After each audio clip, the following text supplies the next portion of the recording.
कहते हैं लहरों से टकरा करके नौका कभी पार नहीं होती और कोशिश करने वालों की कभी हार नहीं होती। तो पिछले क्लास में आप लोग देखे हैं परफ्यूम के बारे में, ठीक है। तो अभी हम लोग का जो चैप्टर शुरू हुआ है वो पहला चैप्टर है और पहला चैप्टर का ये छोड़ दें और देखते हैं इस क्लास में क्या क्या क्वेश्चन हम लोग को मिलने वाली है।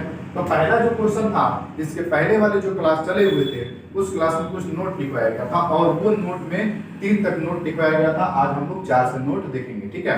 तो चलिए 4 नंबर हम लोग का नोट जो दिया गया है वो दिया है फोकस दूरी किसको कहते हैं, ठीक है। तो सबसे पहले हम लोग समझना बेहद जरूरी है क्योंकि फोकस दूरी हम लोग किसको कहते हैं, क्या है फोकस दूरी, ठीक है। तो आइए देखते हैं हम इसका डेफिनेशन। कह रहा है कि गोलीय दर्पण में ध्रुव यानी कि P मुख्य फोकस F के बीच की दूरी को फोकस दूरी कहा जाता है तथा इससे फोकसांतर भी कहा जाता है, ठीक है। यानी कि देखिए मुख्य फोकस ध्रुव और मुख्य फोकस के बीच का जो दूरी होता है उसी को हम कहेंगे। देखिए यहाँ पे हमारा है P को हम कहते हैं ध्रुव, ठीक है। ये गोलीय दर्पण हो गया, S और T हमने गोलीय दर्पण लिया, इसमें P बिंदु, ठीक है। और F, P और F के बीच का जो दूरी है, P से लेकर के F तक का जो बीच का दूरी है उसको हम कहते हैं फोकस दूरी। यानी कि आपने लिखा गया है PF बराबर फोकस दूरी, ठीक है। तो यहाँ पे जो है ना P और F जो है वो हमारा क्या है, फोकस दूरी है, ठीक है। अब हम लोग बढ़ते हैं आगे 5 नंबर क्वेश्चन में। तो 5 नंबर क्वेश्चन दिया गया है मुख्य फोकस क्या है, ठीक है, या फिर मुख्य फोकस किसे कहते हैं। तो चलिए 5 नंबर हम देखेंगे डेफिनेशन। गोलीय दर्पण के प्रधान अक्ष के समानांतर आती हुई प्रकाश की किरणें परावर्तन के बाद जिस बिंदु पर करती है तो उस बिंदु को फोकस या मुख्य फोकस कहा जाता है। जैसे मान लीजिए हमारे पास एक है ये गोलीय दर्पण, ठीक है। इस गोलीय दर्पण पे हम लोग क्या कर रहे हैं, यहाँ से प्रकाश जला रहे हैं, ठीक है, एक लाइट जला रहे हैं और यहाँ से जो है ना लाइट जो है इस दर्पण पे पड़ रहा है, ठीक है। इस दर्पण पे पड़ने के बाद इसका जो डिफ्लेक्शन जो है वो बन रहा है हम लोग का एक बिंदु पे, ठीक है। यानी कि जो रिटर्निंग यानी कि आपतित किरण है, ठीक है, आपतित किरण तो यहाँ पे दर्पण पे पड़ गई और परावर्तन होकर के एक बिंदु पे वो रिटर्न होकर के जा रही है। तो इस बिंदु को हम बोलेंगे मुख्य फोकस या फिर फोकस, ठीक है। तो ये हमारा हो गया F जो पॉइंट है, ये पॉइंट ये हमारा हो जाएगा मुख्य फोकस। अब हम लोग बढ़ेंगे द्वारा। द्वारा क्या होती है, ठीक है। तो द्वारा जो होती है ना वो S और T जो है, S और T इसका जो चौड़ाई होता है उसी को हम कहते हैं द्वारा। अब हम लोग देखेंगे इसका डेफिनेशन। देखिए द्वारा किसे कहते हैं, ये है 6 नंबर में। द्वारा किसे कहते हैं, ठीक है। तो लिखेंगे डेफिनेशन, गोलीय दर्पण के चौड़ाई को द्वारा कहा जाता है। यानी कि गोलीय दर्पण का जो चौड़ाई होता है उसको हम क्या कहते हैं, द्वारा कहते हैं। जैसे आपके सामने यहाँ पे दिया गया S और T, तो S और T हमारा क्या कहलाएगा जी, द्वारा कहलाएगा। तो लिखेंगे S और T क्या है, द्वारा है। अब इसका नोट कुछ और है 7 नंबर में, वो देखिए उत्तल दर्पण में। उत्तल दर्पण में F का मान क्या होता है और R का मान क्या होता है। तो F मतलब होता है फोकस दूरी, ठीक है, और R मतलब होता है वक्रता त्रिज्या, ठीक है। तो हम लोग आगे बढ़ते हैं। देखिए तो उत्तल दर्पण में जो आपका S और T हमारा उत्तल दर्पण है, इसमें P से लेकर के F तक की दूरी को हम कहते हैं मुख्य फोकस या फिर F, ठीक है। अब आते हैं P से लेकर के C तक की दूरी को कहते हैं R यानी कि वक्रता त्रिज्या, ठीक है। तो हम देखेंगे कि उत्तल दर्पण में फोकस दूरी जो है वो हमारा प्लस में होता है, ठीक है, ध्यान रखिएगा। उत्तल दर्पण में फोकस दूरी का मान प्लस में रहता है और उत्तल दर्पण में वक्रता त्रिज्या का मान क्या रहता है, प्लस में रहता है। लेकिन अवतल दर्पण में आइएगा तो अवतल दर्पण में देखिए अवतल दर्पण में हमारा F का मान केवल प्लस में रहेगा और R का मान चल जाएगा माइनस में, ठीक है। यानी कि वक्रता त्रिज्या का जो मान रहेगा वो माइनस में चल जाएगा। तो ये हमारा है कुछ नोट और ये आप लोग को ध्यान देना जरूरी है। अब हम लोग बढ़ेंगे आगे और क्वेश्चन देखेंगे कि उत्तल दर्पण में F बराबर R/2 प्रूफ कैसे करें, ठीक है। तो क्वेश्चन हम लोग का है 21 में दिया गया है कि उत्तल दर्पण में सिद्ध करें कि F बराबर R/2, ठीक है। ये हम लोग को करनी है प्रूफ। तो इसके लिए हम लोग को क्या करना है, सबसे पहले हम लोग एक आकृति का निर्माण करेंगे, यानी एक आकृति बनाएंगे, वो भी कैसा जी, उत्तल दर्पण में। तो चलिए हम लोग आकृति बना लेते हैं, ठीक है। तो चलिए यहाँ पे आकृति तो बनी हुई है, ठीक है। अब हम इस पे ध्यान देंगे। देखिए मान लेते हैं हमारा जो उत्तल दर्पण या S और T जो है ये उत्तल दर्पण है, ठीक है। इस उत्तल दर्पण पे हम लोग M बिंदु से कोई प्रकाश इस पे इंसाइड कर रहे हैं, डाल रहे हैं। ठीक है। तो यहाँ से m बिंदु यानी कि प्रकाश पड़ेगा, तो ये जाकर के हमारा पड़ रहा है n बिंदु पे, ठीक है। तो यहाँ से जो है ना ये रिटर्न होकर के वापस भी जाएगा, तो रिटर्न होकर के वापस जा रहा है हमारा O बिंदु तक, ठीक है। तो जैसे ही आपसे रिटर्न होकर के वापस जाएगा, ठीक है, तो ये जो है ना रिटर्न जो होगा वो इसका प्रतिबिंब इसके अंदर भी बनाएगा। तो यहां से हम लोग क्या करेंगे कि डॉट डॉट लाइन से खींच करके F तक ला करके मिला देंगे, और उसी तरह से जब इन दोनों के बीच में एक अभिलंब यदि डालेंगे तो अभिलंब जो डालेंगे ना वो बिंदु हमारा आएगा C तक, ठीक है। यानी कि C को हम लोग कहते हैं वक्रता त्रिज्या, ठीक है। F को कहते हैं मुख्य फोकस, ठीक है। अब बढ़ते हैं आगे, देखिए यहाँ पे जैसे ही हम लोग अभिलंब डालेंगे तो हमारा दो कोण का निर्माण हो जाएगा, पहला हो जाएगा I, दूसरा हो जाएगा A, ठीक है। इसी के जैसा ये दोनों कोण जितना है, ये दोनों कोण को मिला करके इसके ठीक सामने वाला जो कोण होगा वो क्या होगा, बराबर होगा, ठीक है। उसी तरह से जितना डिग्री का कोण यहाँ पे C के पास बनेगा उतना ही F बनेगा, ठीक है। ये समझना जरूरी है, ठीक है। अब हम लोग इसमें देखेंगे क्या क्या है, देखिए P से लेकर के F तक की दूरी को हम कहते हैं मुख्य फोकस यानी कि F, और P से लेकर के C तक की दूरी को कहते हैं R, ठीक है। अब आप लोग ये आकृति एकदम ध्यान दीजिए, आकृति बनानी आपको आनी चाहिए या फिर ये फिगर बनानी आनी चाहिए, ठीक है। तो अब हम सबका नाम दे दिए और जो भी नाम इसमें दिया गया है उसको हम लोग लिखेंगे, ठीक है। देखिए माना कि S और T एक उत्तल दर्पण है, ठीक है। माना कि ST एक उत्तल दर्पण है जिसमें P हमारा है ध्रुव, तो लिखेंगे P हमारा है ध्रुव, F हमारा है मुख्य फोकस, F जो है वो हमारा है मुख्य फोकस, तथा C हमारा है वक्रता केंद्र, या फिर C जो है वो हमारा क्या है, वक्रता केंद्र है,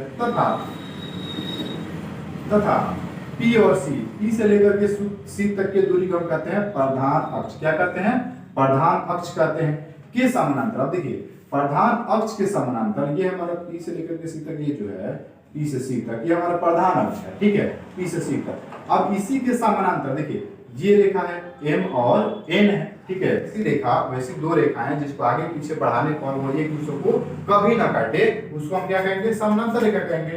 तो उसी तरह से P और C के समानांतर हमारा M और N है, तो यहाँ लिखेंगे PC यानी कि प्रधान अक्ष के समानांतर किरण M और N आपतित होती है, यानी कि M और N को हम क्या कर रहे हैं, यहाँ से आपतित कर रहे हैं, ठीक है। अब बढ़ते हैं आगे, अब परावर्तित होकर के लौट जाती है, और M और N जो है ये आपतित किरण है। अब ये जब M और N डाल रहे हैं तो यहाँ से N और O रिटर्न होकर के जा रहा है, जिसको हम कहते हैं परावर्तित होकर के लौट रही है, या फिर लिखेंगे और परावर्तित होकर के लौट जाती है, तथा आपतन कोण I, जैसे ही वो परावर्तित होकर के लौटेगी तो हम बीच में क्या डालेंगे, अभिलंब डालेंगे, इसके पहले वाले नियम से, ठीक है, प्रकाश के परावर्तन वाले नियम से बीच में अभिलंब डालते थे तो कोण I और कोण R जो होता था वो दोनों बराबर होता था। तो यहाँ पर भी हम लोग लिखेंगे तथा आपतन कोण I तथा परावर्तन कोण R बनता है। जैसे ही वो रिटर्न होकर के जाएगा बीच में अभिलंब डालेंगे तो हमारा एक कोण बनेगा I और दूसरा कोण बनेगा R, ठीक है। अब हम लोग बढ़ेंगे आगे, तथा फोकस दूरी P और F, देखिए फोकस दूरी, देखिए फोकस दूरी P और F, P और F को क्या लिए हैं, F माने हैं, तो यहाँ पे क्या लिखेंगे, वो P और F हमारा हो जाएगा, P और F जो है वो हमारा हो जाएगा प्लस क्या है, क्यों, क्योंकि हम जानते हैं उत्तल दर्पण में हमारा F का मान क्या होता है, प्लस में अभी आते हैं ना, उत्तल दर्पण में F का मान क्या रहता है, प्लस रहता है। तो यहाँ पर भी हम लोग वही लिखेंगे PF, यानी कि P से लेकर F तक का दूरी कितना हो जाएगा, F, यानी कि प्लस में F, इस तरह से वक्रता त्रिज्या जो है वो PC है। देखिए वक्रता त्रिज्या P से लेकर के C तक को हम कहते हैं R, तो R हमारा उत्तल दर्पण में क्या रहता है, R भी हमारा प्लस में रहता है, तो यहाँ पर भी लिखेंगे प्लस का R, P और C बराबर प्लस का R, यहाँ तक हो गया। अब ये सभी डिफिनेशन जो है आप लोग इस आकृति से ला करके यहाँ पे लिख लिए। अब हम लोग बढ़ेंगे आगे, प्रकाश के परावर्तन के नियम से इसको प्रूफ करना है। तो प्रकाश का परावर्तन का नियम क्या कहता है, कोण I बराबर क्या होता है, कोण R होता है, ठीक है। तो यानी लिखेंगे कोण I बराबर कोण R, तो यानी कि कोण I बराबर कोण R हो जाएगा। अब कोण I जो है वो क्या M N और Q मिलकर के बना है, तो लिखेंगे कोण M N Q, इसके बराबर कौन सा हो जाएगा जी, तो Q N O, ऐसे लिख सकते हैं, तो लिखेंगे Q N O, इसको मान लेते हैं समीकरण 1, ठीक है। अब इसके बाद लिखेंगे कोण F N C, देखिए F N और C, यानी कि ये जो कोण है ये किसके बराबर हो जाएगा, ये जो कोण होगा वो बराबर हो जाएगा हमारा Q N O के। देखिए किसके जी, क्यू एन ओ के, क्यू एन ओ के, यानी कि ये जो कोण है, यहाँ पे जो कोण बना है वो किसके बराबर हो जाएगा, इस कोण के। ठीक है, देखिए इसको हम लोग दिखा दिए इस कोण के, यानी कि आर के बराबर है। ठीक है, अब बढ़ते हैं आगे। तो इसको मान लेंगे समीकरण 2, और क्यों, क्योंकि शीर्षाभिमुख कोण यानी कि आमने सामने का कोण क्या होते हैं, बराबर होते हैं। तो देखिए जितना ये कोण बनेगा उतना ही तो इसके ठीक सामने वाला ये कोण बनेगा जो आर कोण है। ठीक है, तो इसी को हम लोग दिखा दिए। पहले क्या दिखाए हैं, एम एन क्यू बराबर है क्यू एन ओ के, और इसके बाद क्या दिखा दिए कि एफ एन सी जो है, एफ एन सी यह कोण किसके बराबर हो जाएगा, क्यू एन ओ के। ठीक है, तो यहाँ पे दो समीकरण हम लोग का बन गया। क्यों, क्योंकि शीर्षाभिमुख कोण यानी कि आमने सामने के कोण क्या होते हैं, बराबर होते हैं। तो यहाँ दिखा दिए। अब लिखेंगे समीकरण 1 एवं समीकरण 2 से।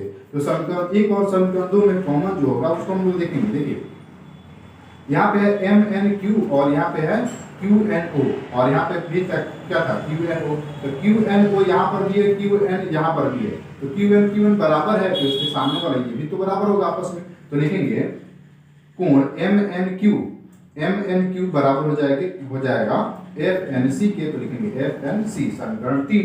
अब इसको मान लेंगे समीकरण 3। अब जब ये आपस में बराबर हो जाएंगे तो देखिए और क्या बराबर हो जाएगा, एम एन क्यू बराबर हो जाएगा एफ सी एन के। देखिए ध्यान से, एम एन क्यू ये बराबर हो जाएंगे एफ एन सी के। देखिए एफ एन सी के, अब ये भी बराबर हो जाएंगे। देखिए ध्यान से बताते हैं क्यों ऐसे हो रहा है।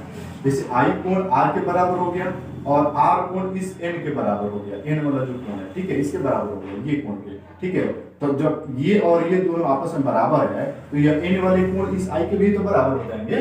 ठीक है, तो यहाँ पे लिख देंगे इन वाले कोण ये आई के बराबर है। तो वही बात यहाँ पे लिखी गई है कि एम एन क्यू बराबर हो जाएंगे, यहाँ पे एम एन क्यू बराबर हो जाएंगे कोण एफ एन सी के, एफ एन सी के बराबर हो जाएंगे। ये समीकरण हमारा हो जाएगा 4, ये समीकरण 3 था। अब क्या करेंगे, देखेंगे इसमें दोनों में कॉमन क्या है। तो देख रहे हैं यहाँ पे, तो एम एन क्यू यहाँ पर भी एम एन क्यू यहाँ पे है, तो यह दोनों आपस में क्या हो जाएंगे, बराबर। तो ये भी दोनों आपस में क्या होंगे, बराबर हो जाएंगे। तो लिखेंगे समीकरण 3 एवं समीकरण 4 से, समीकरण 3 और 4 से देखेंगे कि एफ एन सी बराबर हो जाएंगे सी एफ एन के। ठीक है, तो लिखेंगे एफ एन सी बराबर कोण एफ सी एन।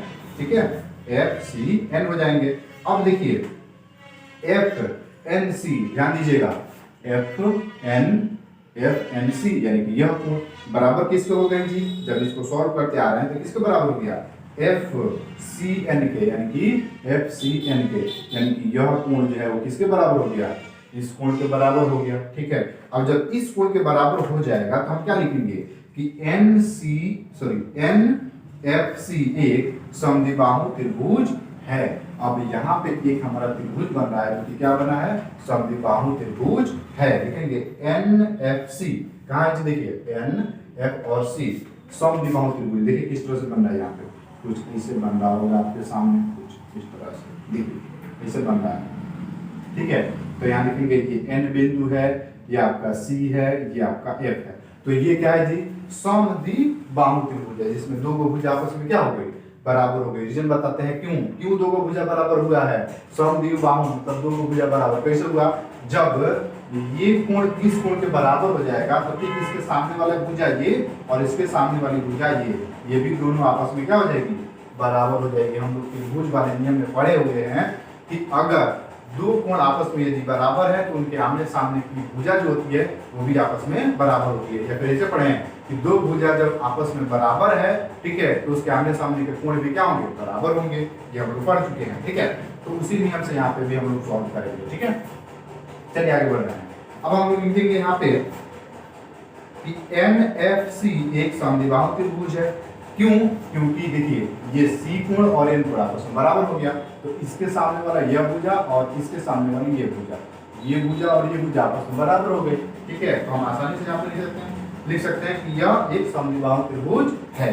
अब जब समद्विबाहु त्रिभुज हो जाएगा तो क्या होगा जी, देखिए तो एन एफ सी एफ के बराबर हो जाएगा, यानी कि देखिए एन एफ जो है, एन और एफ, ठीक है, वह सी और एफ के बराबर हो जाएगा। ये ना भुजा बोले हैं, तो लिखेंगे एन एफ बराबर हो जाएगा सी एफ, ये मान लेते हैं समीकरण इसको 5। अब लिखेंगे जब ये दोनों बराबर हो जाएंगे तो लिखेंगे यदि n p के बहुत नजदीक है। अब मान लेते हैं कि ये जो है इसके बराबर हो गया। अब क्या करते हैं, ये n बिंदु को पकड़ करके ला करके घिस करके p के पास ला देते हैं, p के पास ला देते हैं। तो ये जो भुजा है, ये जो भुजा है वो ये यहाँ तक हो जाएगी ना। तो लिखेंगे यहाँ पे n f बराबर हो जाएगा p f के। तो यहाँ लिख देंगे हम लोग कि n जो है वो p के बहुत निकट है, n जो है p के बहुत निकट है। तब क्या हो जाएगा, n f बराबर हो जाएगा p f। ये मान लेंगे समीकरण 6। अब देखिए अब क्या करेंगे, समीकरण 6 और 5 को लेकर के चलेंगे। तो समीकरण 5 एवं समीकरण 6 में इन दोनों को देखेंगे। देखिए यहाँ पर भी nf आ गया, यहाँ पर भी nf आ गया। तो nf हमारा दोनों बराबर हो गया। तो उसी तरह से हमारा pf और cf भी बराबर हो गया। तो लिखेंगे समीकरण 5 एवं समीकरण 6 से क्या हो जाएगा, pf बराबर हो जाएगा fc। अब आप ऐसे भी लिख सकते हैं, ठीक है। ध्यान दीजिए ये दोनों में कि nf यहाँ पे है, यहाँ पर भी nf है। तो यहाँ है pf और यहाँ है cf। तो इसको चेंज करके भी आप लोग लिख सकते हैं, कोई दिक्कत नहीं है। तो अब यहाँ पे हम इसको चेंज करके लिखें। देखिए ये pf था तो pf लिख दिए, ठीक है। और cf के जगह पे हम लोग f और c लिख देंगे, तो f और c लिखेंगे। इसका रीजन आगे आप लोग को पता चलेगा।